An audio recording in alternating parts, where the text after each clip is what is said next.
Hello बच्चों, आज की जो हमारी वीडियो है वो है केमिकल रिएक्शन। यानी कि केमिकल रिएक्शन ये क्लास 10th का फर्स्ट चैप्टर है। इसमें हमें बैलेंसिंग वगैरह के बारे में हमें पढ़ना होता है और बैलेंसिंग काफ़ी इंपॉर्टेंट होता है हमारे लिए, क्योंकि बैलेंसिंग अगर हमने नहीं पता तो हम किसी भी फॉर्मूला को नहीं लिख पाते हैं। तो हम इसको स्टार्ट करते हैं केमिकल रिएक्शन को। सबसे पहले जानेंगे केमिकल रिएक्शन होता क्या है। तो यहाँ लिखेंगे हम chemical reaction are the process in which new substance are formed with new chemical properties।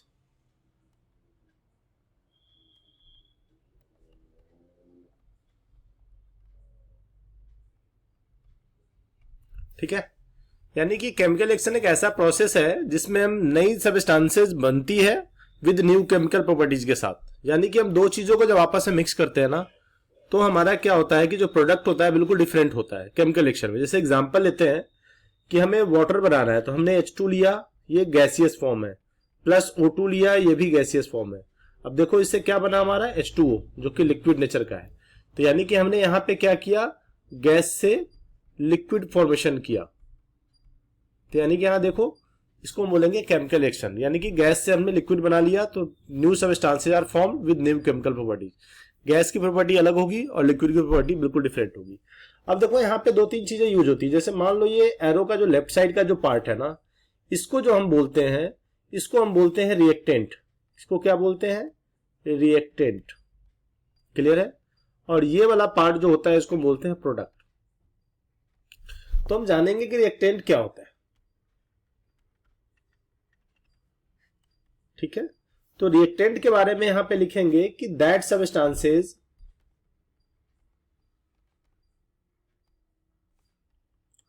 which takes part in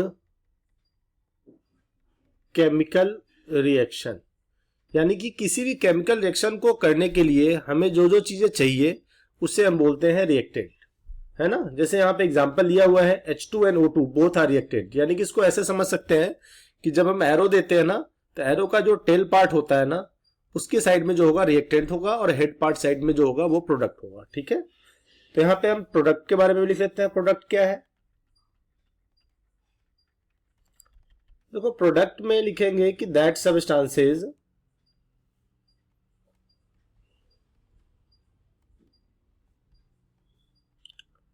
which is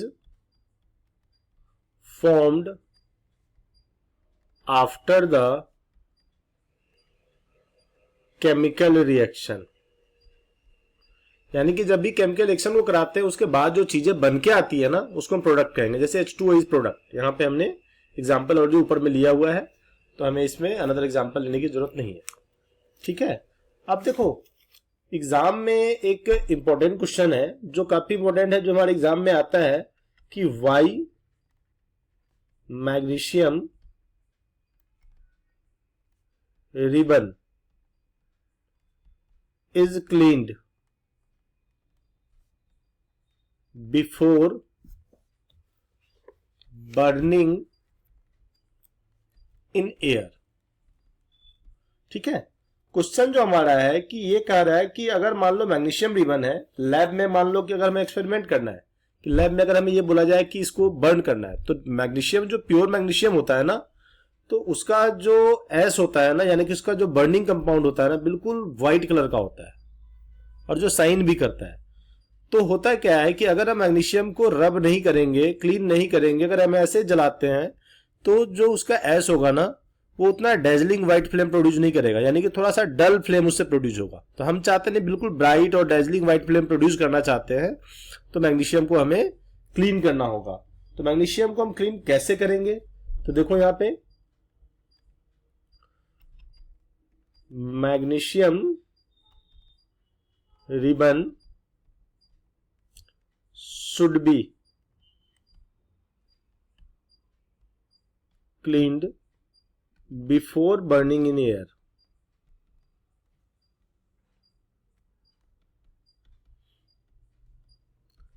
with the help of sand paper. ठीक है, सैंड पेपर से उसको रब करेंगे। रब करके क्या करेंगे कि मैग्नीशियम के ऊपर जो लेयर होती है ना, उसको हमें हटाना है। To remove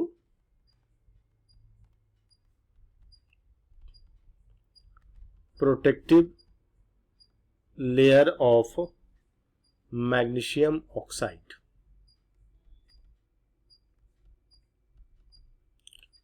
also magnesium carbonate।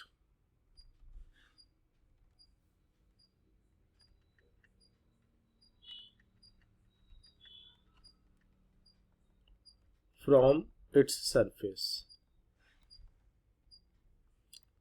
after then it produces a dazzling white flame। ठीक है बच्चों, यानी कि मैग्नीशियम रिबन को एयर में बर्न करने से पहले हम उसको क्या करेंगे, सैंड पेपर से बिल्कुल क्लीन करेंगे।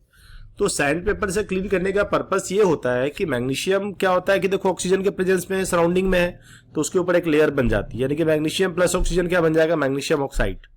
और कार्बन डाइऑक्साइड भी हमारे एयर में है तो मैग्नीशियम कार्बोनेट बना लेता है, यानी कि मैग्नीशियम को जब CO2 के साथ रिएक्शन कराएंगे ना तो मैग्नीशियम कार्बोनेट बना लेता है। तो ये जो लेयर है ना, इसको हमें हटाना होता है। अगर हम इसको विदाउट लेयर को हटाए अगर बर्न करेंगे ना तो डल फ्लेम प्रोड्यूस होगा। तो हम पहले सैंड पेपर से रब करेंगे। रब करने से क्या होगा, उसके ऊपर जो भी लेयर बनी हुई है ना वो बिल्कुल हट जाती है, फिर वो क्लीन हो जाता है। फिर उसको लैब में हम क्या करेंगे, उसको बर्न कर देंगे। जैसे बर्न करेंगे तो उसका जो फ्लेम होगा बिल्कुल डैजलिंग व्हाइट फ्लेम होगा। तो उससे हमें ये पता लग जाएगा ना कि हमारा मैग्नीशियम बिल्कुल प्योर है।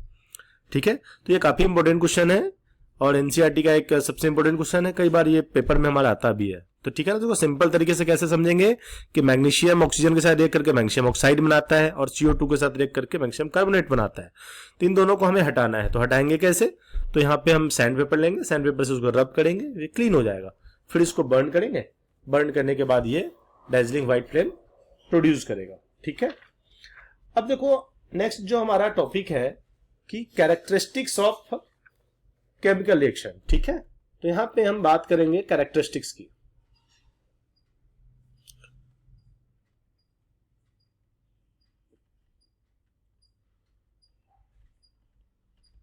Characteristics of chemical reaction. ठीक है, देखो कैरेक्टरिस्टिक्स जो केमिकल रिएक्शन का है कितनी होती है, देखो हमें लगभग 5 कैरेक्टरिस्टिक्स के बारे में पढ़ना है। ठीक है ना, तो फर्स्ट मैं यहां पे लिख रहा हूं evolution of gas, evolution of gas. ठीक है, सेकेंड जो हमारा है formation of precipitate, formation of precipitate यानी कि PPT इसको बोलते हैं। ठीक है, थर्ड जो हमारा होगा change in colour, change in colour. And fourth जो हमारा है चेंज इन टेम्परेचर।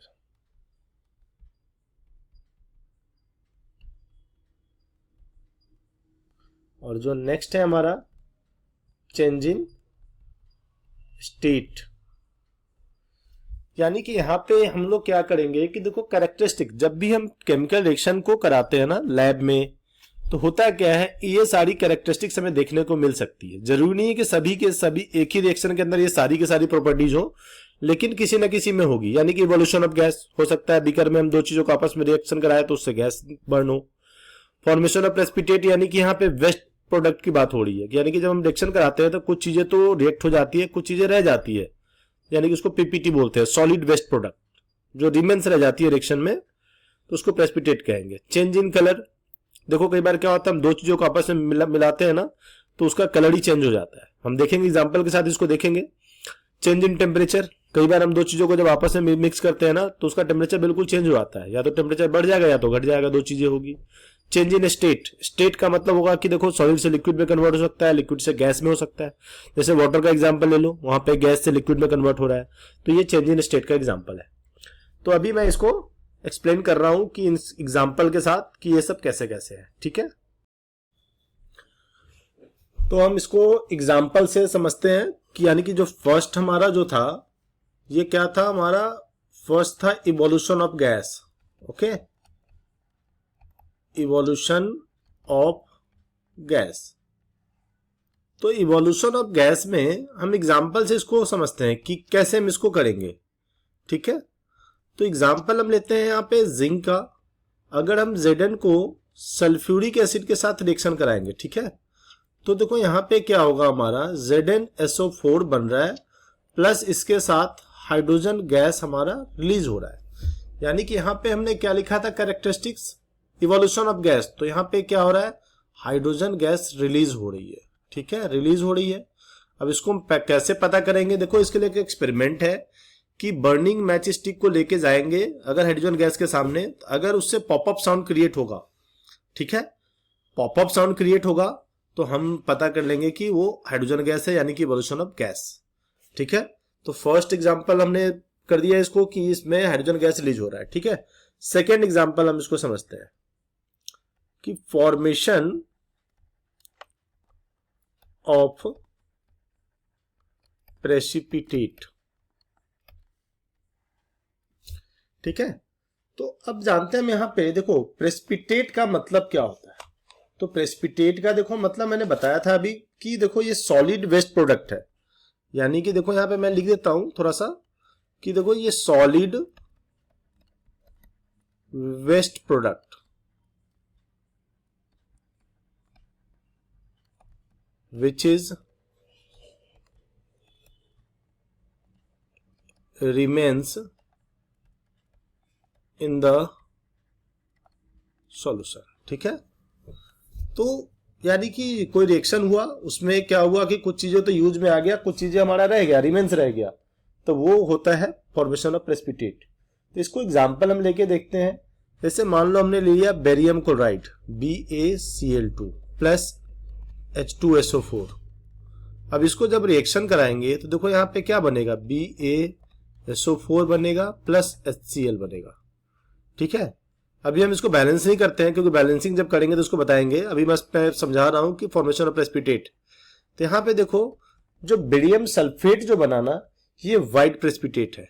क्या है ये, white PPT, precipitate short form में।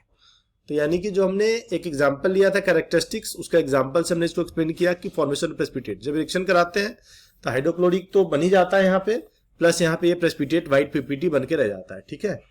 थर्ड जो हमारा है वो है चेंज इन कलर। यानी कि यहां पे देखेंगे कि चेंज इन कलर में हम लोग कौन सा एग्जांपल डालते हैं।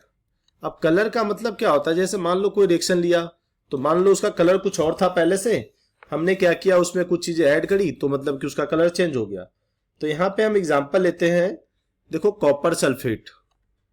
कॉपर सल्फेट को जब आयरन के साथ रिएक्शन कराते हैं तो यहाँ पे जो प्रोडक्ट जो हमारा बन के आया FeSO4 प्लस कॉपर यहाँ पे अलग हो गया।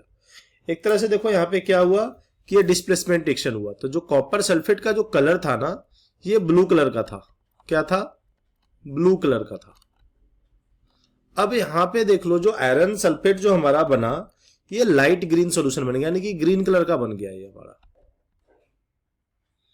यानी कि डिस्प्लेसमेंट रिएक्शन है। Iron is more reactive than copper, so it displaces the copper and form compound iron sulphate. तो आयरन ने कॉपर सल्फेट से कॉपर को डिस्प्लेस कर दिया, तो यहाँ पे देखो कलर हमारा चेंज हो गया, ब्लू से ग्रीन कलर में चेंज हो गया, ठीक है। देखो बच्चों, एग्जाम में जो हमारा क्वेश्चन आता है ना, यहाँ पे इसको एक्सप्लेन करने की जरूरत नहीं होती है। हमें एग्जाम में क्वेश्चन आता है कि right the characteristics of chemical reaction and explain with one example, यानी कि सबके एक एग्जांपल लिखना है और एग्जांपल के बेसिस पे आप चाहे तो इसको एक्सप्लेन कर सकते हो। जैसे मान लो यही आएगा कि चेंज इन कलर, तो यहाँ पे आप इसको लैंग्वेज बना सकते हो कि when iron is reacted with copper sulphate then it form iron sulphate, है ना, and copper and colour changes from blue to grey. बस हो गया, इतना ही लिखना है, इससे ज्यादा कुछ लिखने की जरूरत नहीं है। नेक्स्ट देखो, change in temperature.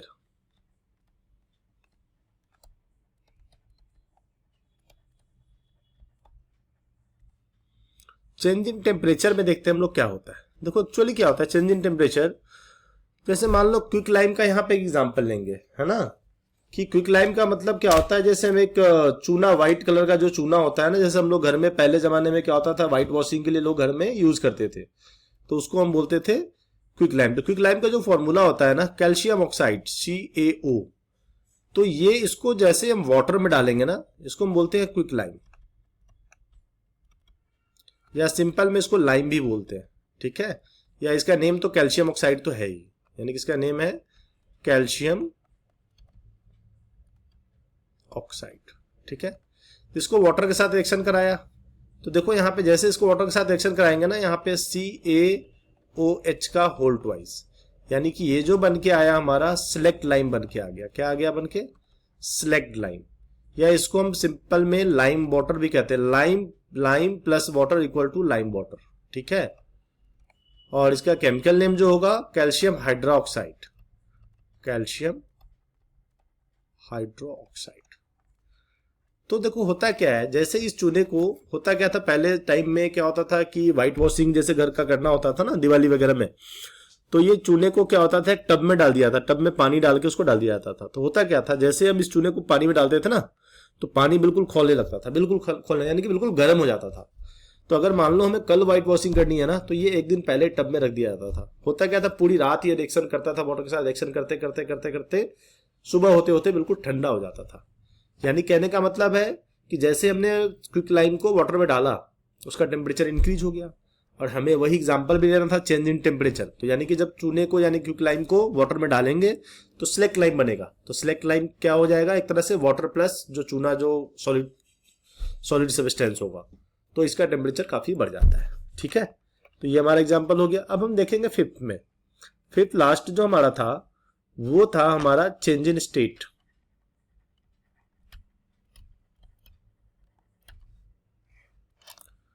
Change in state में होता क्या है कि जैसे मान लो, स्टेट का मतलब तो ये होता है कि सॉलिड, लिक्विड और गैस, ठीक है। तो यहाँ पे हमने ऑलरेडी एक एग्जांपल में लिखा हुआ है, लेकिन फिर से इसको मैं लिख देता हूँ। H2 है, H2 को देखो G प्लस O2 गैस है, और H2O जो बना ये तुम्हारा लिक्विड बना। अब देखो यहाँ पे देखो क्या हो रहा है हमारा, कि गैस से लिक्विड बन रहा है, तो स्टेट चेंज हो गया ना। हमने मान लो दो गैस को आपस में मिक्स कराया था, लेकिन मिक्स कराया हमने गैस को, लेकिन हमारा बन के क्या आया, हमारा बन के आ गया लिक्विड। तो इस तरीके से हमने, ये हमारा चेंज इन स्टेट हो गया। तो अभी हमने क्या देखा कि कैरेक्टरिस्टिक्स ऑफ केमिकल रिएक्शन, ठीक है। तो अभी हमने केमिकल रिएक्शन तो देख लिया। अब हमारी जो नेक्स्ट टॉपिक जो है ना, वो है केमिकल इक्वेशन, ठीक है। अब इस दोनों में देखो डिफरेंस भी देखेंगे कि केमिकल इक्वेशन क्या है, ठीक है ना। तो देखो केमिकल इक्वेशन, क्लियर। देखो केमिकल इक्वेशन क्या होता है, मान लो कि हमने लैंग्वेज में कार्बन को लिखा CARBON, कार्बन लिखा हमने, ठीक है ना।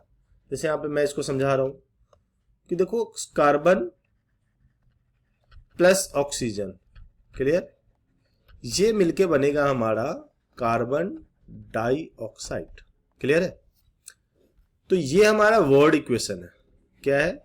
वर्ड इक्वेशन, यानी कि वर्ड में हमने इसको लिखा है। अब अगर इसी को हम सिंबल के फॉर्म में लिख दे, कार्बन का सिंबल क्या होगा C, ऑक्सीजन क्या होगा O2, और क्या बना हमारा CO2, ठीक है। तो ये हमारा हो जाएगा केमिकल इक्वेशन। क्लियर है बच्चों? ये डिफरेंस पता चला। केमिकल इक्वेशन का मतलब ये होता है कि अगर हम किसी भी फॉर्मूला को सिंबल्स के फॉर्म में लिख दें, किसी भी वर्ड इक्वेशन को सिंबल्स के फॉर्म में लिख दे, तो उसको हम बोलते हैं केमिकल इक्वेशन। यानी कि शॉर्ट फॉर्म में अगर इसको डेफिनेशन लिखना है तो इसको ऐसे लिख सकते हैं कि the symbolic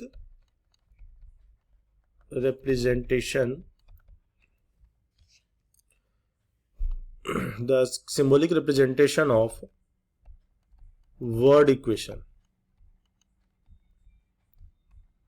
are called chemical equation। Clear है? काफी सारे एग्जाम्पल हम ले सकते हैं, जैसे मान लो हमने H2 का ले लिया, H2, ठीक है, H2 प्लस O2 H2O। अब ये सभी क्या है, देखो सिंबल के फॉर्म में हम इसको लिखते जा रहे हैं, तो ये सारे के सारे केमिकल इक्वेशन ही कहलाएंगे। जैसे Mg+O2, इससे क्या बनेगा, MgO बन जाएगा, मैग्नीशियम ऑक्साइड बन जाएगा। तो all are chemical equation. Clear? तो इस तरीके से हम लोग केमिकल इक्वेशन को हम रिप्रेजेंट करते हैं। ठीक है, तो अभी जो फिर इसके बाद अभी मैं बता रहा हूं कि टाइप्स ऑफ केमिकल इक्वेशन कितने टाइप्स के होते हैं। ठीक है, हेलो बच्चों, अब देखो अभी हमने जो बताया था कि केमिकल इक्वेशन, अब यहां पे हम देखेंगे टाइप्स ऑफ केमिकल इक्वेशन। ठीक है, टाइप्स ऑफ केमिकल इक्वेशन। ठीक है, अब देखो टाइप्स की बात करें तो यहां पे देखो 2 टाइप का हमें पढ़ना है। हमें कितने टाइप का पढ़ना है, 2 टाइप का।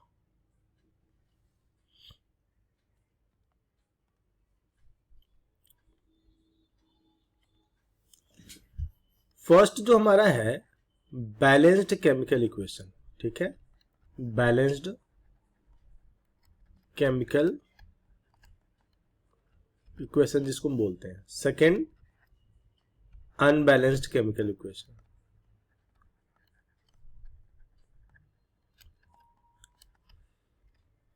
ठीक है, अब हम इसको डिफाइन करते हैं कि बैलेंस केमिकल इक्वेशन होता क्या है। ठीक है,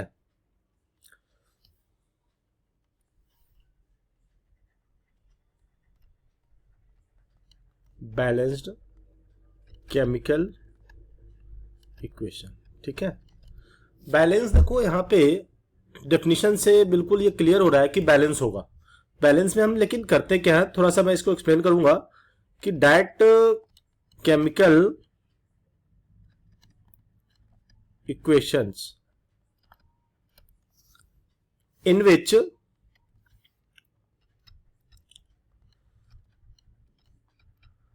total number of atoms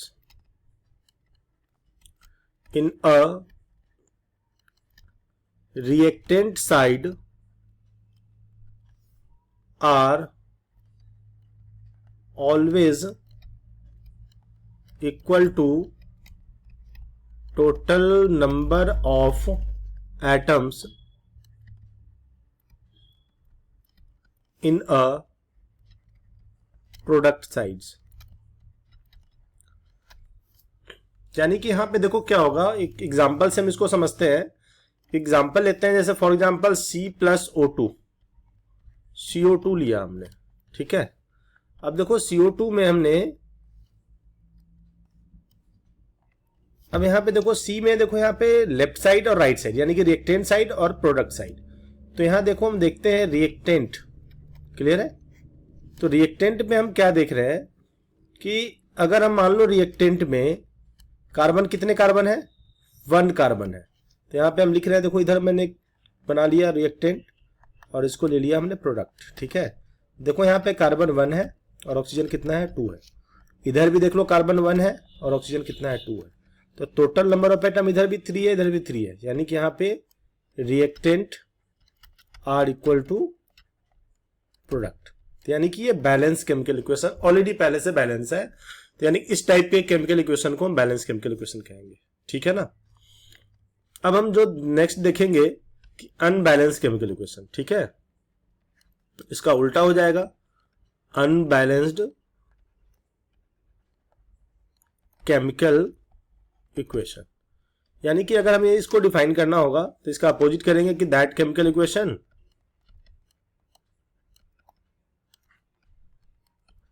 in which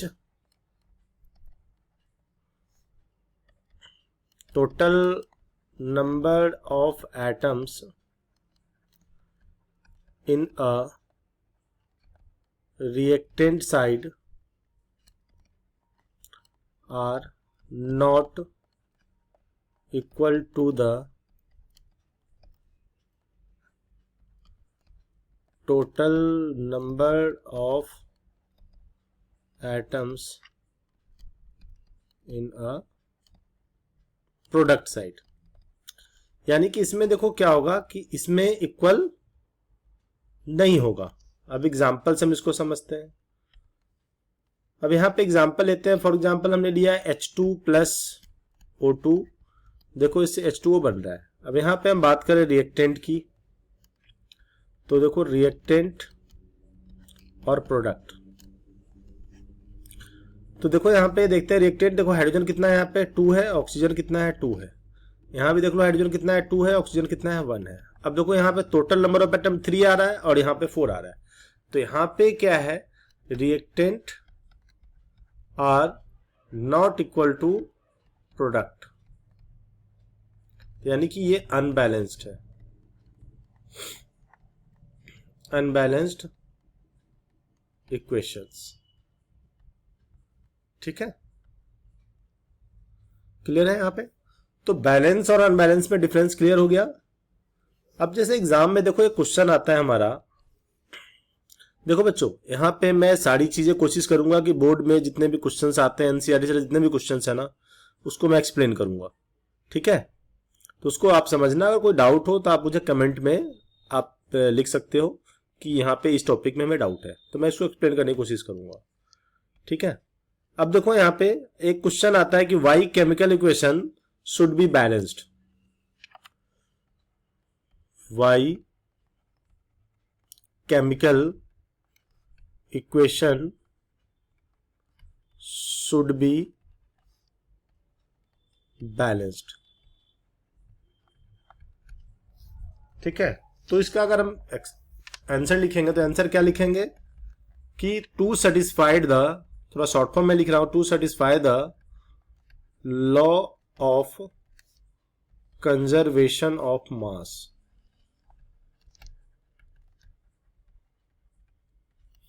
ठीक है, यानी कि केमिकल इक्वेशन को हम लोग इसीलिए बैलेंस करते हैं कि laws of conservation of mass को सेटिस्फाई करे। Laws of conservation of mass क्या होता है, total mass of the reactant are always equal to total mass of the product.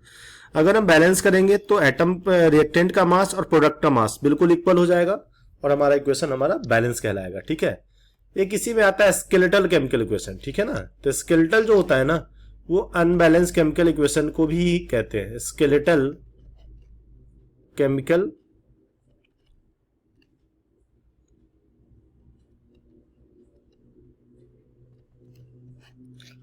तो यहां पे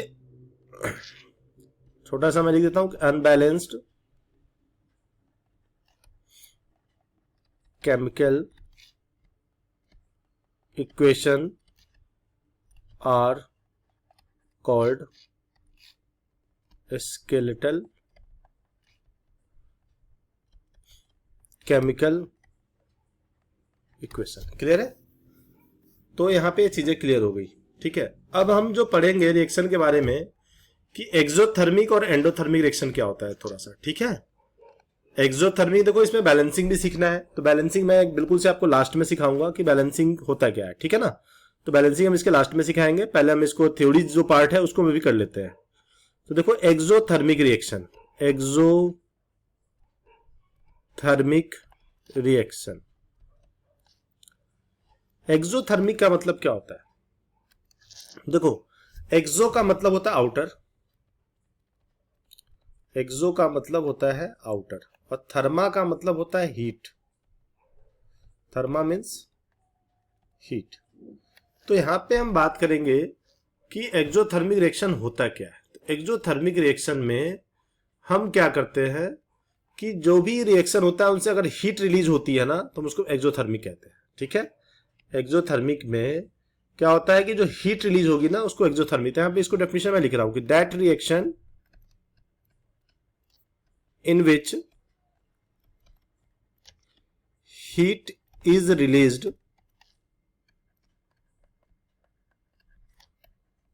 during the chemical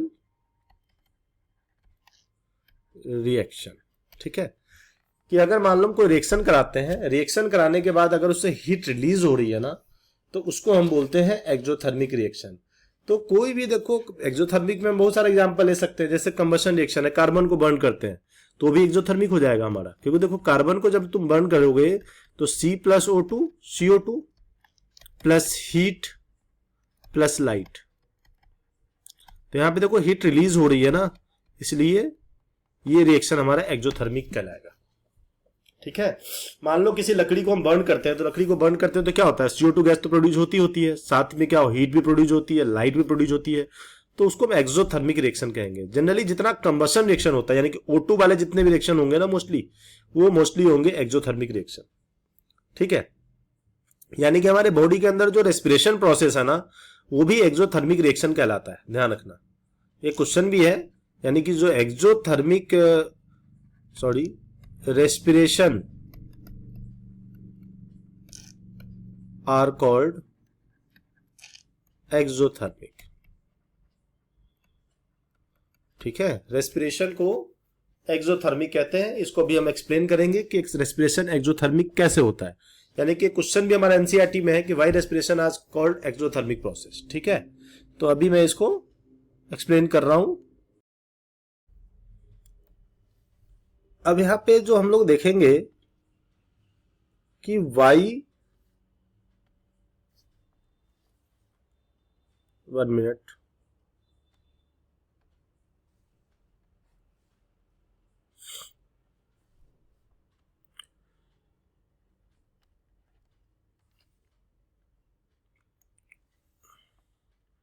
Y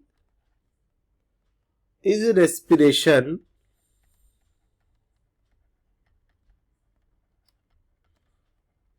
considered an exothermic reaction। Explain. ठीक है, तो देखो यहां पे क्या होता है, अभी मैंने बताया था कि रेस्पिरेशन में देखो होता क्या है, रेस्पिरेशन होता क्या है। तो देखो मैं इसका साथ साथ ही बताता जाता हूं क्या होता है कि जब ड्यूरिंग रेस्पिरेशन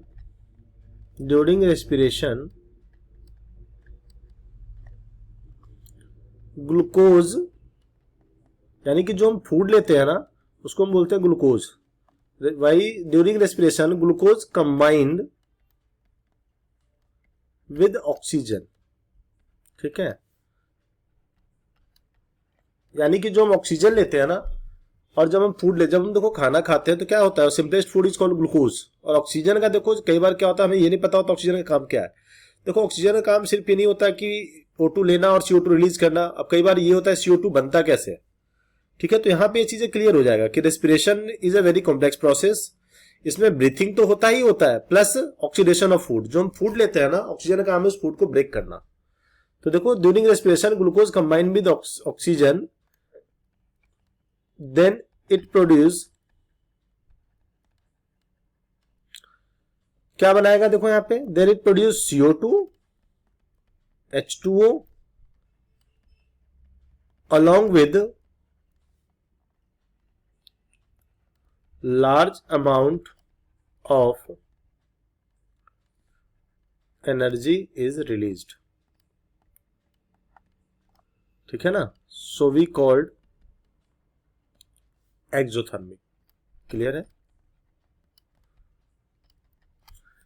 मतलब देखो जब भी रेस्पिरेशन का मतलब था ग्लूकोज और ऑक्सीजन हमने लिया, तो क्या होता है, जैसे मान लो ग्लूकोज का फॉर्मूला ये होता है हमारा C6H12O6। ठीक है, इसको हम O2 के साथ रिएक्शन कराते हैं। O2 के साथ रिएक्शन कराएंगे तो यहाँ पे देखो क्या बनेगा, CO2 तो बनेगा ही बनेगा, प्लस H2O बनेगा, प्लस यहाँ पे एनर्जी रिलीज होगी।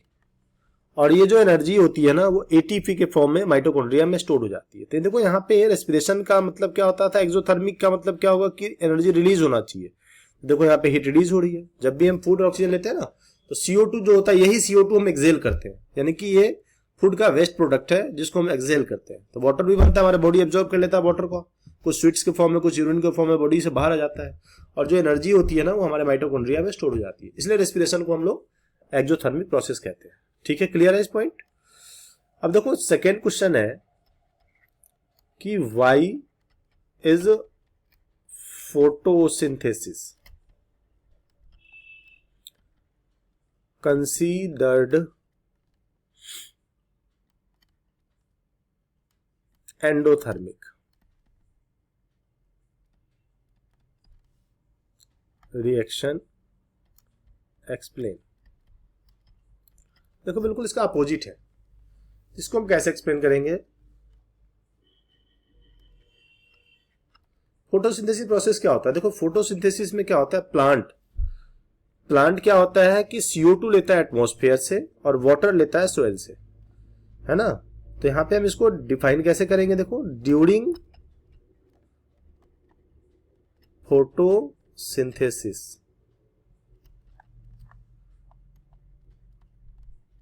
Plant take CO2 from atmosphere and water from soil along with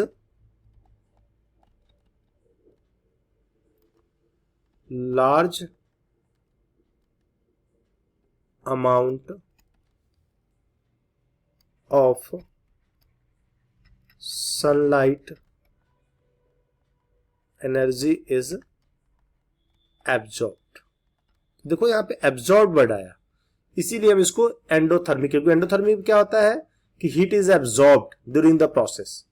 ठीक है, तो यहां पे क्या होता है, sunlight energy absorb, so we called endothermic.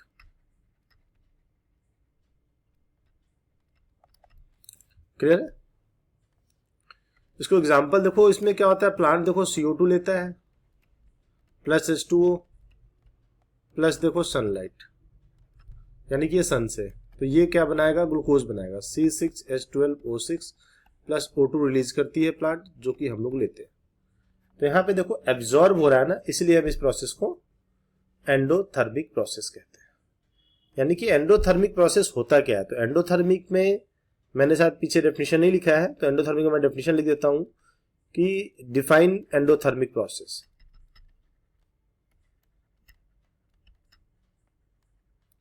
Endothermic process या एंडोथर्मिक रिएक्शन। तो एंडोथर्मिक प्रोसेस क्या होता है? देखो कि that process in which heat is absorbed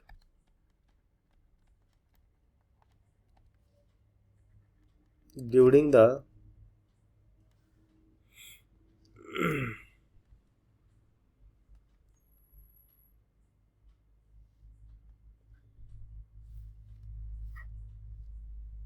एक minute,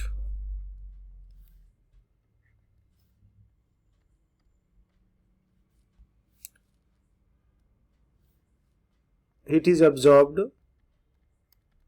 during the chemical reaction। ठीक है, यहां पे हीट एब्जॉर्ब होती है। जनरली जो डिकम्पोजिशन रिएक्शन है ना, वो इस कैटेगरी में आता है। Decomposition reactions are called endothermic. क्योंकि डिकम्पोजिशन में क्या होता है, हम चीजों को ब्रेक करते हैं। जैसे फॉर एग्जांपल CaCO3 है, इसको हमने हीट दिया, तो हीट देने के बाद ये CaO प्लस CO2 में ब्रेक हो गया। तो यानी कि यहाँ पे हीट एब्जॉर्ब हुआ, हीट एब्जॉर्ब होने के बाद यहाँ पे क्या है, हीट एब्जॉर्ब होने के बाद ये CaO प्लस CO2 में ये ब्रेक हो जाता है। ठीक है ना, तो ये हमारा होता है एंडोथर्मिक। ठीक है, तो दोनों क्लियर हो गया। देखो फोटोसिंथेसिस प्रोसेस और रेस्पिरेशन दोनों क्लियर हो गया ना। देखो दोनों में डिफरेंस क्या था, रेस्पिरेशन को एक्सो बोलते हैं हम लोग, फोटोसिंथेसिस को एंडो बोलते हैं। क्योंकि फोटोसिंथेसिस में सन की लाइट की नीड होती है। प्लांट जब भी फोटोसिंथेसिस प्रोसेस करेगा ना, तो सन की लाइट में ही तो करता है, तो उसके लिए सन की लाइट एब्जॉर्ब करेगा, वो एब्जॉर्ब करके वो ग्लूकोज फॉर्मेशन करता है और O2 हमें रिलीज करता है, जो कि हम लोग लेते हैं। रेस्पिरेशन में क्या होता है, हम जो फूड लेते हैं और ऑक्सीजन इनहेल करते हैं, ये दोनों आपस में कंबाइन कर जाता है। कंबाइन करने के बाद ये क्या करता है, बॉडी में ये CO2 गैस बनाता है, जो कि हमारा वेस्ट प्रोडक्ट है, जिसको इनहेल कर लेते हैं ब्रीदिंग प्रोसेस में। और H2O तो फॉर्मेशन करता ही करता है, उस along with energy is released, जिसको हम लोग माइटोकॉन्ड्रिया में स्टोर करके रखते हैं। ठीक है, तो ये हमारा टॉपिक था, जिसमें हमने रेस्पिरेशन के बारे में पढ़ा और उसके टाइप्स, यानी कि एंडोथर्मिक, एक्सोथर्मिक, ये सब के बारे में पढ़ा। अब जो हमारा जो नेक्स्ट टॉपिक है कि टाइप्स ऑफ केमिकल रिएक्शन, यानी कि हम लोग केमिकल रिएक्शन के टाइप्स के बारे में पढ़ेंगे कि कितने टाइप्स के ये होते हैं। तो देखो जनरली जो हमें जो टाइप्स ऑफ केमिकल रिएक्शन पढ़ना है, ये 5 टाइप्स का पढ़ना है।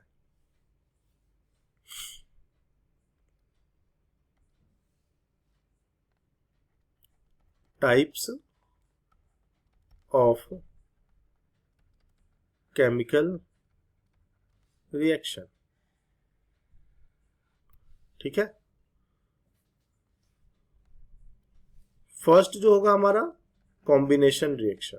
ठीक है, कॉम्बिनेशन रिएक्शन। ठीक है, second decomposition reaction. Clear. Third है हमारा displacement reaction.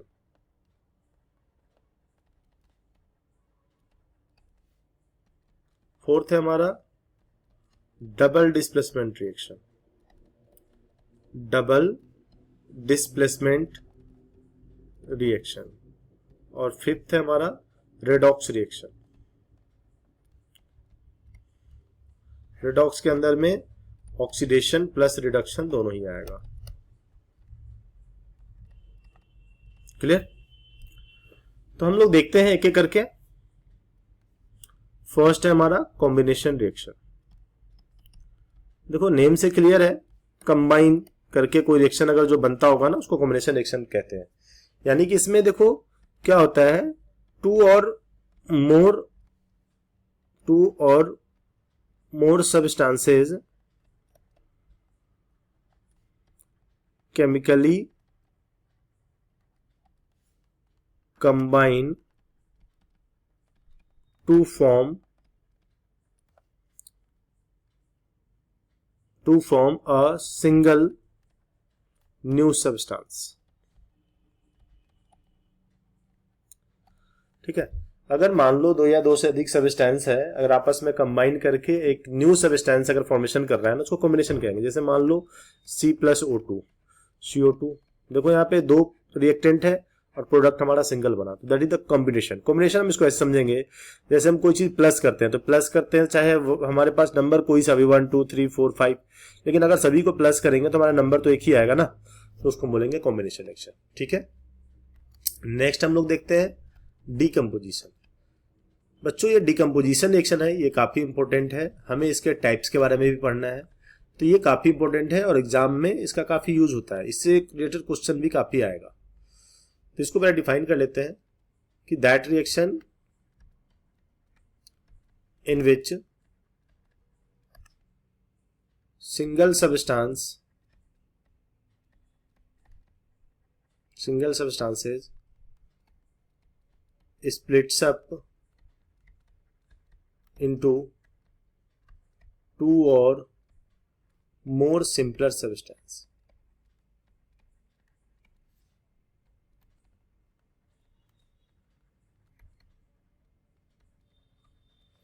are called decomposition। ठीक है, यानी कि यहां पे क्या होता है कि डिकम्पोजिशन में क्या होगा, वन सिंगल सब्सटेंस को ब्रेक करेंगे तो दो या दो से अधिक बनाएगा, यानी कि अपोजिट है कॉम्बिनेशन का। इसका एग्जांपल अगर लेते हैं तो जैसे मान लो यहाँ पे हमने पीछे लिखा था एंडोथर्मिक में CaCO3 को अगर हीट देंगे तो ये क्या बनाएगा, हमारा CaO + CO2 बना लेता है। तो ये डिकम्पोजिशन रिएक्शन का टाइप है, इसका एग्जाम्पल है। तो अब हम लोग डिकम्पोजिशन रिएक्शन के टाइप्स पर, क्योंकि यहाँ पे इसका 3 टाइप्स है, उन 3 टाइप्स के बारे में हम लोग एक्सप्लेन करेंगे। ठीक है, तो हम लोग अब क्या करेंगे, टाइप्स ऑफ डिकम्पोजिशन रिएक्शन के बारे में जानेंगे कि ये होता क्या है और कितने टाइप्स का डिकम्पोजिशन रिएक्शन है। ठीक है, टाइप्स ऑफ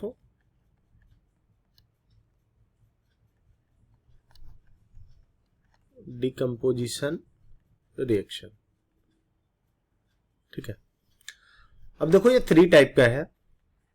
फर्स्ट है हमारा थर्मल डिकम्पोजिशन। ठीक है, सेकेंड है इलेक्ट्रोलिटिक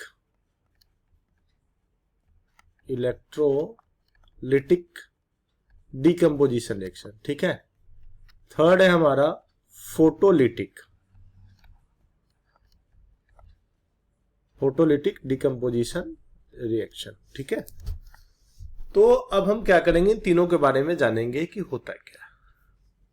तो फर्स्ट हम देखते हैं थर्मल डिकम्पोजिशन रिएक्शन के बारे में। थर्मल डिकम्पोजिशन, देखो थर्मल का मतलब क्या होता है, हीट। यानी कि यहां पे देखो सिंपल सी बात है कि that reaction which occurs in presence of heat. तो इसको अगर डिफाइन करेंगे तो लिखेंगे that reaction which occurs in presence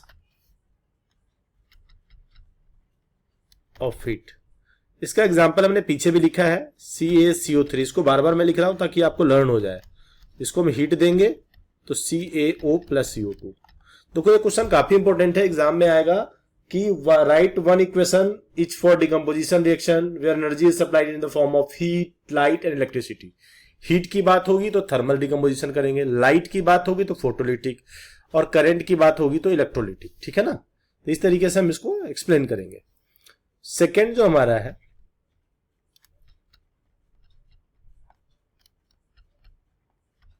electrolytic. देखो इलेक्ट्रोलिटिक क्या होता है, इलेक्ट्रोलिटिक में इलेक्ट्रोलिटिक डिकम्पोजिशन रिएक्शन। ठीक है, डिकम्पोजिशन देखो यहां पे इसको डिफाइन करेंगे तो that reaction which occurs in presence of current.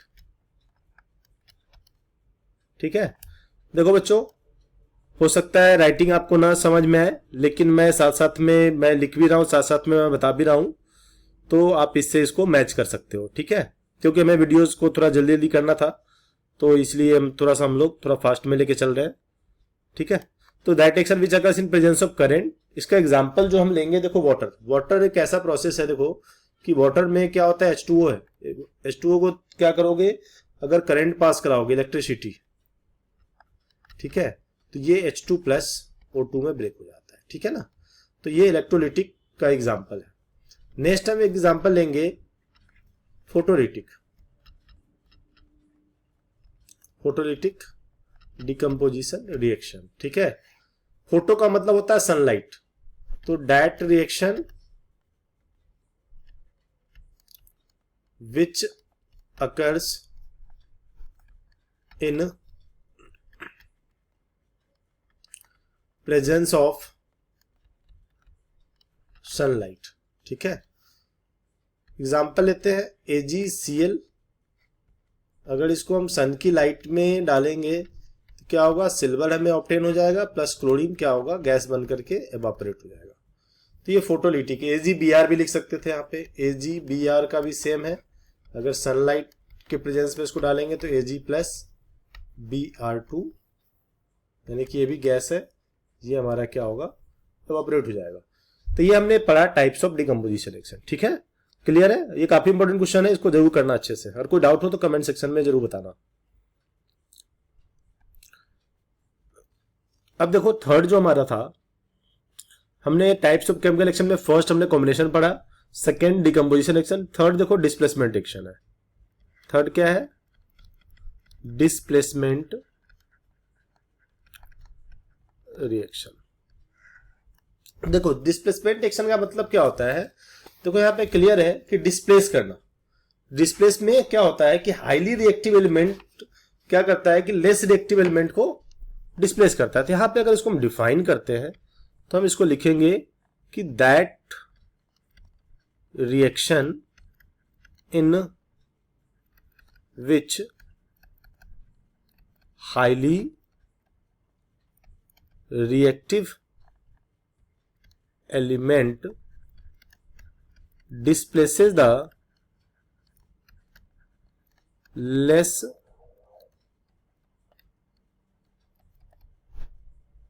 reactive element। ठीक है, यहां पे क्या होगा, highly reactive element less reactive element को डिस्प्लेस करता है और उसकी जगह ले लेता है।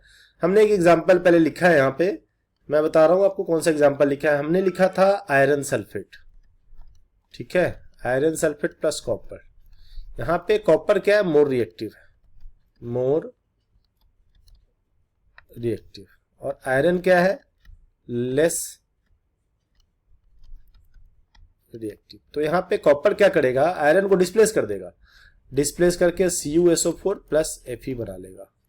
तो देखो ये डिस्प्लेसमेंट रिएक्शन का एग्जांपल है। देखो मैं एक एक एग्जांपल आपको बस बता रहा हूं, एग्जांपल तो काफी सारे हो सकते हैं, लेकिन एक एक एग्जांपल आपको लर्न करना है, उसको जरूर कर लेना, ठीक है। तो ये हमारा हो गया। अब हम नेक्स्ट देखते हैं double displacement reaction. Double displacement reaction. देखो डबल डिस्प्लेसमेंट रिएक्शन में क्या होगा, यहां पे देखो क्लियर है, डबल डिस्प्लेसमेंट मतलब 2 बार डिस्प्लेसमेंट होगा। तो that reaction in which 2 compound exchange their ions to form 2 new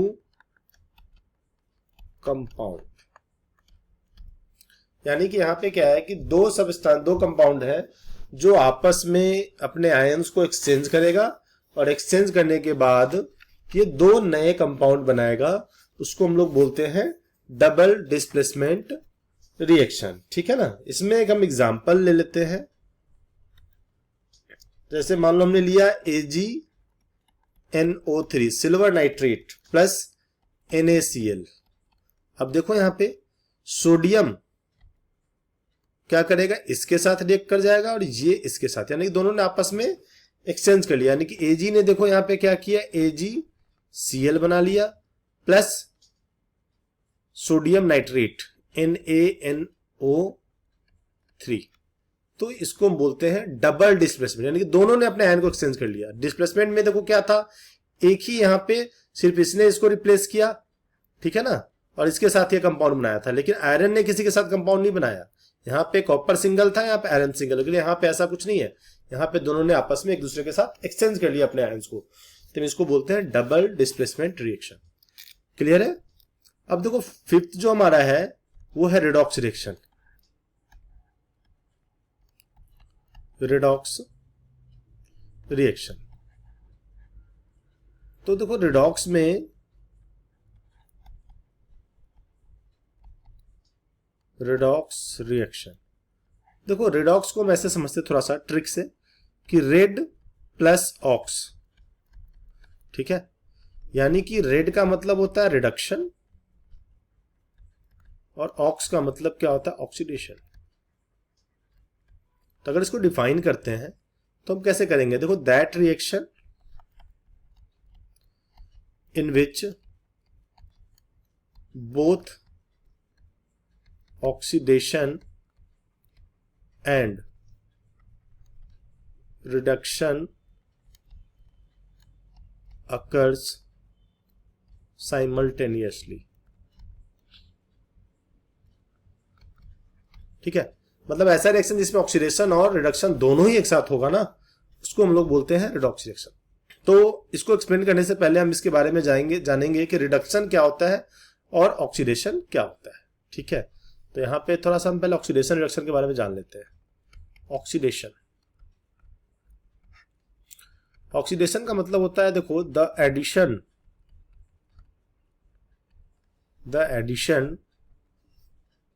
of oxygen और removal of hydrogen are called oxidation, ठीक है। यानी कि इसमें ऑक्सीजन को ऐड करेंगे तो उसको ऑक्सीडेशन कहते हैं, और रिमूवल करेंगे तो उसको हम बोलेंगे रिडक्शन, ठीक है ना। जैसे मान लो देखो यहाँ पे C+O2 एग्जाम्पल हम ले लेते हैं, तो वो ऑक्सीडेशन है।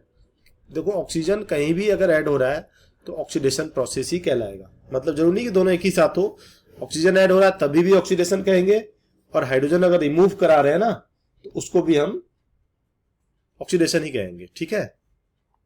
इसको अभी हम एक्सप्लेन करेंगे क्लियरली। अब देखो रिडक्शन, रिडक्शन क्या होता है, तो देखो रिडक्शन में हम क्या लिखेंगे कि the addition of hydrogen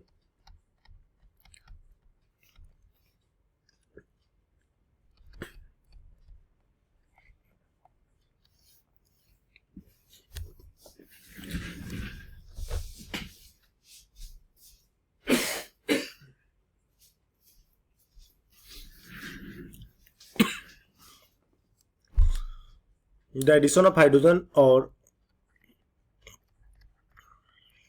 removal of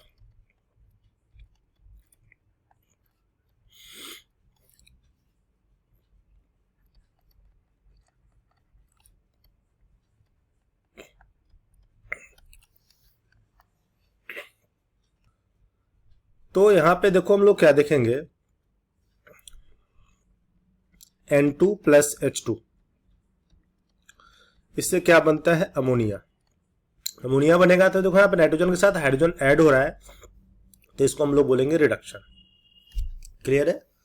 अब इसी में देखो एक आता है हमारा ऑक्सीडाइजिंग एजेंट।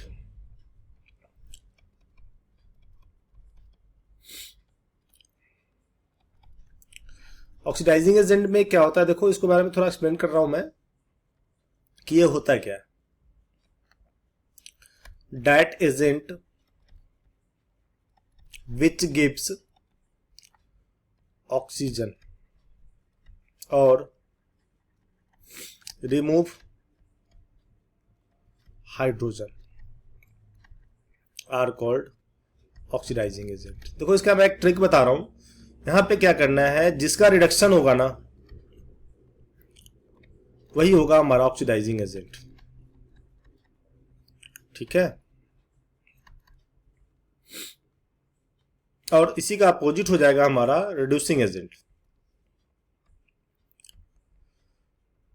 रिड्यूसिंग एजेंट इसमें क्या होगा कि देखो that agents which gives hydrogen और रिमूव ऑक्सीजन। ठीक है। यानी कि ये रिड्यूसिंग एजेंट का काम क्या है कि हाइड्रोजन देना और ऑक्सीजन को हटाना। तो यहाँ पे देखो मैं इसके बारे में लिख रहा हूं, इसके साथ भी एक ट्रिक अपनाएंगे। रिड्यूसिंग एजेंट का काम क्या है, देखो यहाँ पे ऑक्सीडाइजिंग एजेंट मैंने लिखा था तो रिडक्शन का होगा, रिड्यूसिंग एजेंट है तो ऑक्सीडेशन। तो जिस कंपाउंड का ऑक्सीडेशन हम निकालेंगे ना वही हमारा हो जाएगा रिड्यूसिंग एजेंट। ठीक है। तो अब हम क्या करेंगे, इससे रिलेटेड कुछ क्वेश्चंस को करते हैं, और बैलेंसिंग अभी हमने नहीं बताया था तो बैलेंसिंग को इस टॉपिक में अब करेंगे कि बैलेंसिंग हम कैसे करेंगे। ठीक है। तो ऑक्सीडाइजिंग एजेंट, ऑक्सीडेशन, रिडक्शन ये क्लियर हो गया होगा। तो अब मैं कुछ एग्जांपल लेकर के ऑक्सीडेशन रिडक्शन क्या होता है, ऑक्सीडाइजिंग एजेंट जो मैंने समझाया है उसको मैं एक्सप्लेन कर रहा हूं। ठीक है। और इसको समझने की कोशिश करना। अगर किसी भी इक्वेशन में डाउट हो कमेंट में मुझे जरूर लिखना, मैं उसको एक्सप्लेन करने की कोशिश करूंगा। अब एग्जांपल हम लोग ले रहे हैं, जैसे फॉर एग्जांपल हमने लिया है H2S प्लस Cl2 और ये हमारा बन रहा है S प्लस 2HCl, ये बन रहा है हमारा। ठीक है। अब देखो यहां पे H2S है, देखो हमेशा जो ऑक्सीडेशन और रिडक्शन और ऑक्सीडाइजिंग एजेंट और रिड्यूसिंग एजेंट की जो बात हो रही है ना, ये हमेशा लेफ्ट साइड का ही लिया जाएगा, राइट साइड का नहीं लिया जाएगा। इस पॉइंट को ध्यान रखना, क्योंकि ये तो फॉर्मेशन हो रहा है ना प्रोडक्ट, तो रिएक्टेंट के साथ जो हैपन होगा ना उसके साथ जो हो रहा है, यानी कि ऑक्सीडेशन भी रिएक्टेंट साइड से लेंगे, प्रोडक्ट उसको भी रिडक्शन भी लेंगे, ऑक्सीडाइजिंग एजेंट रिड्यूसिंग एजेंट भी लेंगे। अब देखो यहाँ पे देखो क्या है, H2S है और प्रोडक्ट में देखो सिर्फ सल्फर है, यानी कि रिएक्टेंट में सल्फर के साथ हाइड्रोजन था लेकिन यहाँ पे हाइड्रोजन नहीं है, यानी कि यहाँ पे रिमूवल ऑफ हाइड्रोजन हुआ है। क्या हुआ है यहाँ पे, देखो removal of hydrogen, removal of hydrogen. और रिमूवल ऑफ हाइड्रोजन क्या होता है, एडिशन ऑफ ऑक्सीजन और रिमूवल ऑफ हाइड्रोजन ये होता है ऑक्सीडेशन, यानी कि यहाँ पे ऑक्सीडेशन हो रहा है। क्लियर है। मैंने क्या बताया था आपको, अगर हाइड्रोजन रिमूव हो रहा है ऑक्सीजन ऐड हो रहा है तो ऑक्सीडेशन कहेंगे। तो यहाँ पे देखो सल्फर के साथ देखो सल्फर सल्फर दोनों में कॉमन है। अब यहाँ पे सल्फर के साथ देखो कोई ऑक्सीजन नहीं, हाइड्रोजन नहीं है, यानी कि सल्फर ने हाइड्रोजन को हटा दिया है, यानी कि इसका ऑक्सीडेशन हो गया। अब देखो अगर एक पता लग गया कि हमारा ऑक्सीडेशन है तो दूसरा 100% रिडक्शन ही होगा। अब Cl2 के साथ भी थोड़ा समझ ही भी लेते हैं। अब यहाँ पे देखो Cl2 Cl2, यहाँ पे देख लो Cl2 के साथ कुछ नहीं है, लेकिन यहाँ पे Cl के साथ हाइड्रोजन ऐड हो चुका है। तो एडिशन ऑफ हाइड्रोजन क्या होता है? रिडक्शन होता है। तो यहाँ पे देखो एडिशन ऑफ हाइड्रोजन हुआ है, एडिशन ऑफ हाइड्रोजन, तो उसको हम बोलेंगे रिडक्शन। अब हम इसको देखो लिख लेते हैं। यहाँ पे हम क्या करते हैं, एक साइड में लिखते हैं ऑक्सीडेशन, दूसरा लिखते हैं reduction, oxidising agent and reducing agent. अब देखो ऑक्सीडेशन किसका हुआ था? H2S का। अभी मैंने क्या बताया, जो भी लिखेंगे रिएक्टेंट का लिखेंगे, तो H2S का ऑक्सीडेशन हुआ था, रिडक्शन Cl2 का होगा। अब मैंने देखो पीछे ट्रिक लिखा है कि देखो ट्रिक में ये लिखा है कि जिसका ऑक्सीडेशन होगा वो रिड्यूसिंग एजेंट होगा, यानी कि रिड्यूसिंग एजेंट H2S हो जाएगा, और रिडक्शन जिसका हो रहा है वही ऑक्सीडाइजिंग एजेंट होगा। तो ये काफी आसान हो जाएगा, क्योंकि अगर हमें ऑक्सीडेशन रिडक्शन बस पता करना है, उसको अपोजिट कर देंगे, oxidation equal to reducing agent and reduction equal to oxidising agent. Clear है पॉइंट? ठीक है, तो आगे हम देखते हैं। एक और एग्जांपल लेके मैं एक्सप्लेन करता हूं आपको। CuO plus H2, Cu plus H2O। यहां भी देखो कॉपर के साथ ऑक्सीजन है और इधर देखो कॉपर के साथ ऑक्सीजन नहीं है, यानी कि कॉपर ने ऑक्सीजन को रिमूवल कर दिया। तो रिमूवल का मतलब क्या होता है? एडिशन ऑफ हाइड्रोजन और रिमूवल ऑफ ऑक्सीजन रिडक्शन होता है, यानी कि इसका रिडक्शन हो रहा है। अब ये रिडक्शन है तो इसके बारे में ज्यादा सोचना भी नहीं है, ऑक्सीडेशन ही इसका होगा 100%, क्योंकि ऐसे में देखो H2 यहाँ पे है, इधर H2O है, तो एडिशन ऑफ ऑक्सीजन हो रहा है, तो हाइड्रोजन का ऑक्सीडेशन हो जाएगा। अब देखो उल्टा इसका लिखेंगे, जिसका रिडक्शन होगा वो ऑक्सीडाइजिंग एजेंट हो जाएगा, जिसका ऑक्सीडेशन होगा वो रिड्यूसिंग एजेंट हो जाएगा। वेरी सिंपल, ये समझ में आ गया होगा। ठीक है, अब देखो आगे एक दो छोटी सी टॉपिक है, कोरोजन जिसको बोलते हैं हम लोग, कोरोजन और एनसीडीटी। तो कोरोजन देखो क्या होता है, यानी कि ऑक्सीडेशन का जो डेली लाइफ में हमारे क्या इफेक्ट है उसके बारे में थोड़ा सा जानना है। तो देखो उसमें जो एक टॉपिक है कोरोजन ऑफ मेटल।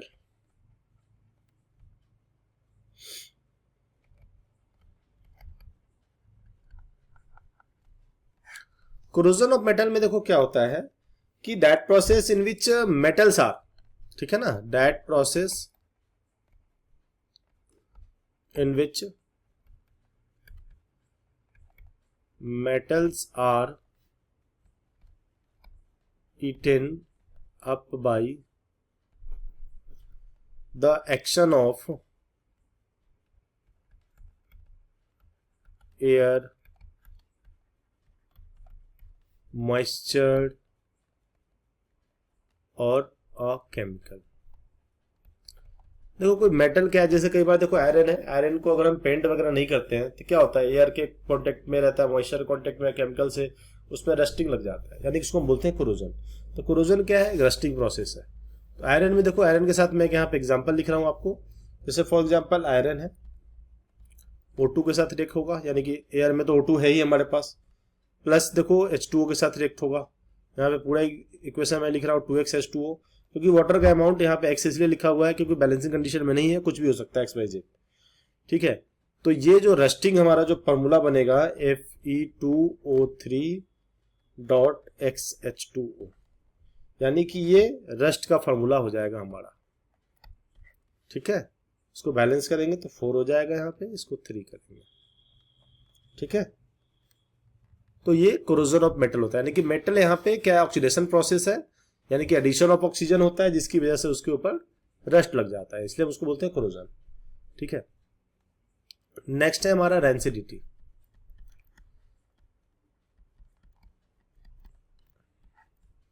रेंसिडिटी में देखो क्या होता है, रेंसिडिटी में क्या होता है, रेंसिड होना। जैसे गर्मी के दिनों में देखो हम लोग घर में खाना वगैरह बनाते हैं, अगर उसको फ्रिज में नहीं डालते हैं तो दाल वगैरह होता है, क्या होता है, खट्टा हो जाता है, उसका टेस्ट चेंज हो जाता है। या चिप्स के पैकेट में अगर होल वगैरह हो जाए तो वो बिल्कुल मॉइस्ट हो जाता है, मिल्क वगैरह फट जाता है हमारा, दैट इज रेंसिड होना। रेंसिड मतलब कि अनप्लेजेंट स्मेल उससे प्रोड्यूस होना, है ना। तो इसको अगर डिफाइन करेंगे तो कैसे करेंगे, देखो दैट प्रोसेस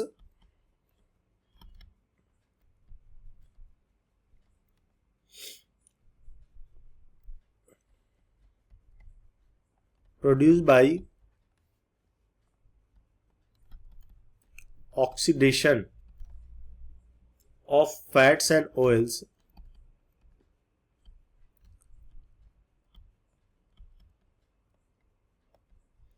इन फूड, ठीक है ना। उसको हम पता कैसे करेंगे, अनप्लीजेंट स्मेल और टेस्ट से, ठीक है ना। तो रैंसिड होना उसी को बोलते हैं। रैंसिडिटी को हम लोग प्रिवेंट कैसे कर सकते हैं, रैंसिडिटी को हम लोग प्रिवेंट कैसे कर सकते हैं, by using antioxidant, by using antioxidant, ठीक है। तो एंटीऑक्सीडेंट क्या होता है, यानी कि जो ऑक्सीडेशन प्रोसेस से रोकता है, यानी कि जो भी ऑयली और फैटी चीजें होती है ना, उसको क्या होता है, ऑक्सीडेशन से, ऑक्सीजन से बचाता है, यानी कि उसको स्पॉइल होने से बचाता है। तो देखो कॉमन इसका जो कुछ एंटीऑक्सीडेंट है, जैसे BHA, इसका जो फुल फॉर्म है ब्यूटाइलेटेड, है ना, butylated hydroxy anisole, butylated hydroxy anisole, butylated hydroxy anisole, ठीक है। और ये होता है BHT, सेम है, ब्यूटाइलेटेड हाइड्रोक्सीटोलिन। ये कॉमन एंटीऑक्सीडेंट है जिसका यूज हम लोग फूड और ऑयल को ऑक्सीजन से बचाने के लिए करते हैं। उसके बाद देखो दूसरा जो इसका कैसे प्रिवेंट कर सकते हैं, by using nitrogen gas, by using nitrogen gas.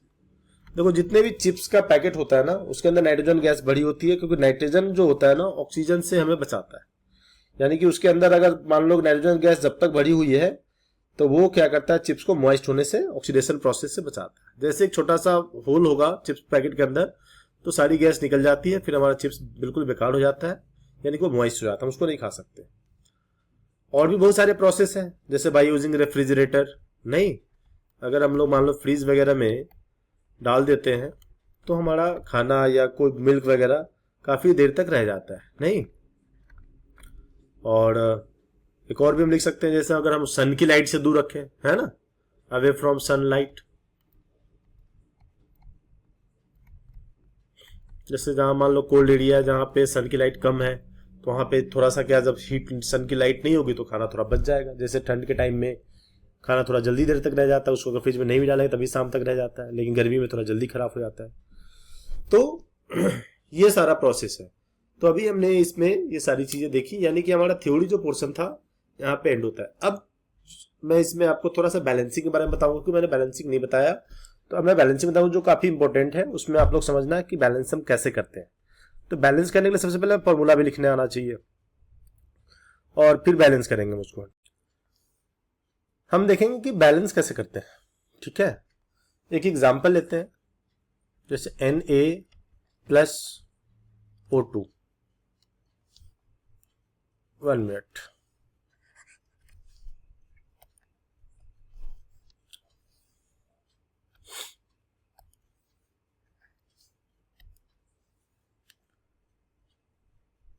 Na+O2, ठीक है, यानी कि Na2O, क्लियर है। अब इसको हम देखते हैं, इसको देखो हम लोग क्या करेंगे, हिट एंड ट्रायल मेथड से इसको बैलेंस करेंगे। हम क्या करेंगे, लेफ्ट साइड में देखो सोडियम कितना है 1, हमने इसको लिख लिया, और ऑक्सीजन कितना है 2, इसको भी लिख लिया। इधर देखो सोडियम कितना है 2, इसके इधर ऑक्सीजन कितना है 1। अब देखो हम क्या करेंगे, दोनों साइड में हम इक्वल करेंगे एटम को, जैसे एटम इक्वल होगा हमारा इक्वेशन बैलेंस हो जाएगा। तो अब हमें क्या करेंगे, देखो ऊपर में देखो सोडियम 1 है और सोडियम इधर 2 है, तो हम क्या करें, देखो अगर इसको 2 करना है तो 1 इंटू 2 कर सकते हैं। देखो मान लो हमने यहाँ पे 2 से मल्टीप्लाई किया, तो एक चीज ध्यान रखना, ये जो सोडियम है यहाँ से आया हुआ है, ये वाला सोडियम हमने लिया था, तो अगर हम नीचे 2 से मल्टीप्लाई करेंगे तो ऊपर भी 2 से मल्टीप्लाई करें। अगर यहाँ 3 से मल्टीप्लाई किया होता तो यहाँ भी 3 से करेंगे, ठीक है। और जो भी मल्टीप्लाई करने के बाद एटम में जो भी चेंजिंग आएगी वो लिख लेंगे, लेकिन यहाँ पे तो सिर्फ सोडियम ही है, तो बस हम कुछ करने की जरूरत नहीं है। तो 2Na हो गया, यानी कि अब हमने देखो 2 इसको कर दिया। अब देखो ऑक्सीजन को देखेंगे, इधर तो 2 है, इधर 1 है, तो इसको भी 2 करेंगे, तो इसको भी 2 कर दिया।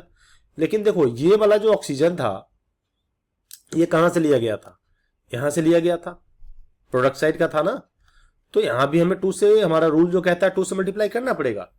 लेकिन देखो जैसे हमने 2 से मल्टीप्लाई किया, अब यहाँ पे सोडियम 4 हो गया, तो 2 इंटू 2 करके हम इसको 4 कर देंगे। अब देखो 4 जैसे किया तो इधर तो 2 है, तो इसको भी हमें 4 करेंगे। तो यानी कि हम क्या करेंगे, एक स्टेप और लिखेंगे यहाँ पे, 2 इंटू 2 लिख करके इसको हम 4 कर देंगे, और ऊपर भी इंटू 2, क्योंकि मैंने बोला यहाँ 2 से किया तो ऊपर भी 2 से। अब देखो हमारा इक्वेशन बैलेंस हो गया, इसको मल्टीप्लाई कर देंगे, 2 इंटू 2 कितना 4Na plus O2 give rise to 2Na2O। इस तरीके से हमारा जो इक्वेशन है ना, ये हमारा बैलेंस हो चुका है। ठीक है, कुछ और एग्जांपल हम लेके इसको एक्सप्लेन करते हैं। जैसे Fe plus O2, Fe plus O2 Fe2O3। ठीक है, अब देखो यहाँ पे Fe कितना है, 1 है, O कितना है 2, Fe इधर देखो कितना है 2, O कितना है 3। अब देखो यहाँ पे जो बैलेंस करेंगे तो देखो इधर 1 है Fe और इधर 2 है, तो इस 2 के इक्वल करने के लिए इसको 1 इंटू 2 करना पड़ेगा। 2 जैसे किया यहाँ पे 2 से मल्टीप्लाई कर दिया हमने, 2 से किया। लेकिन अब देखो नीचे 2 है ऑक्सीजन और ये 3 है। अब ऐसा ये नंबर है कि अगर 2 को हम मल्टीप्लाई करेंगे 3 तो आएगा नहीं, तो हमें ऐसा नंबर लेना पड़ेगा दोनों के लिए कि जिसमें ये दोनों आ जाए। तो यानी कि देखो 4 भी नहीं आएगा, यानी कि 6 आ सकता है। तो हम एक काम करते हैं 3 इंटू 2 कर देते हैं, इसको 6 करेंगे। अब देखो 2 से मल्टीप्लाई किया तो ऑक्सीजन यहां से आया, तो 2 से यहां पे मल्टीप्लाई करना पड़ेगा। जैसे तुमने 2 से मल्टीप्लाई किया, देखो आयरन क्या 2 इंटू 2 4 हो जाएगा। अब ये 4 है तो इसको भी 4 करना पड़ेगा। क्लियर? फिर यहाँ पे हमें थोड़ा स्पेस कम पड़ गया, लेकिन 2 इंटू 2 हमें ऊपर करना पड़ेगा। अब देखो ये ऊपर का तो बैलेंस हो गया, अब इसको भी 6 करना पड़ेगा, 2 इंटू 3, और यहाँ 3 से मल्टीप्लाई कर देंगे। देखो हमारा इक्वेशन बैलेंस हो गया। फाइनल जो हमारा आया 4Fe plus 3O2 equal to 2Fe2O3। ठीक है ना, यानी कि देखो नीचे हमारा बैलेंस हो गया तो ऊपर भी बैलेंस आ जाएगा। ठीक है, एक और एग्जांपल हम लोग लेते हैं। जैसे मान लो हमने लिया है H2O2 और ये है H2O प्लस O2। क्लियर है? अब देखो यहाँ पे क्या करेंगे, यहाँ भी सेम चीज। H कितना है देखो यहाँ पे 2, ये O कितना है 2, H कितना है 2, O यहाँ पे देख लो, यहाँ पे O 2 जगह है, एक 1 है इधर 2 है। हम इसको प्लस करके नहीं लिखेंगे 3, इसको हम अलग लिखेंगे 1 प्लस 2 लिखेंगे। अब देखो ये 2 2 तो बैलेंस है, लेकिन यहाँ पे 2 है और यहाँ पे 1 प्लस 2 है। अब हम क्या करें, तो देखो अब यहाँ पे थोड़ा सा हम क्या करेंगे, सोचना पड़ेगा कि हम कोई ऐसा नंबर ले दोनों में कॉमन हो। अब देखो 2 प्लस 3 है, तो ये तो 3 भी और 2 में तो कोई कॉमन वर्ड आता नहीं है। तो हम एक काम कर सकते हैं कि इसको 1 को हम 2 से मल्टीप्लाई करें, 1 को 2 से। तो देखो हमने 1 वाले ऑक्सीजन को 2 से किया, तो हमने 2 से यहाँ मल्टीप्लाई करेंगे, क्योंकि 2 वाले ऑक्सीजन में कुछ नहीं किया हमने, 1 वाले में किया। क्योंकि मैंने क्या बताया था, नीचे जितने से मल्टीप्लाई करेंगे उतना ऊपर से करना है। अब जैसे मल्टीप्लाई किया 2 2 जा 4, हाइड्रोजन देखो 4 आ गया, तो अब इसको 4 करेंगे। जैसे इसको 4 करेंगे तो इसको भी 4 करना पड़ेगा आपको। ये 4 होगा तो यहाँ भी यानी कि ये 2 से मल्टीप्लाई करेंगे, 2 से मल्टीप्लाई करेंगे, देखो 2 2 जा 4 हो गया, तो ये 4 हो गया और ये भी 4 हमारा हो गया। तो देखो यहाँ पे ये हमारा देखो 4 हो गया, इसको प्लस कर दिया, 2 इंटू 1 2 प्लस 2 4 4। देखो हमारा बैलेंस हो गया, यानी कि फाइनल जो हमारा आंसर आ गया H2O2 और 2H2O प्लस O2। ठीक है, तो इस तरीके से हमारा केमिकल इक्वेशन बैलेंस होता है। यानी कि ये हीट एंड ट्रायल मेथड है, सबसे बेस्ट मेथड माना जाता है। इसके यूज करके हम कोई सा भी बैलेंस कर सकते हैं इक्वेशन को। ठीक है, तो हमारी वीडियो यहीं पे खत्म होती है। तो आज हमने पूरा केमिकल रिएक्शन हमने पढ़ा, और कोई भी डाउट अगर हो तो आप मुझे कमेंट में सेंड कर सकते हो, मैं इसको दोबारा एक्सप्लेन करूंगा। अगर बैलेंसिंग में लगे कि कोई डाउट है तो उसके लिए भी बोलना, मैं उसको सॉल्व करने की कोशिश करूंगा। ठीक है, तो आज की वीडियो हमारी यही खत्म होती है। Thank you very much.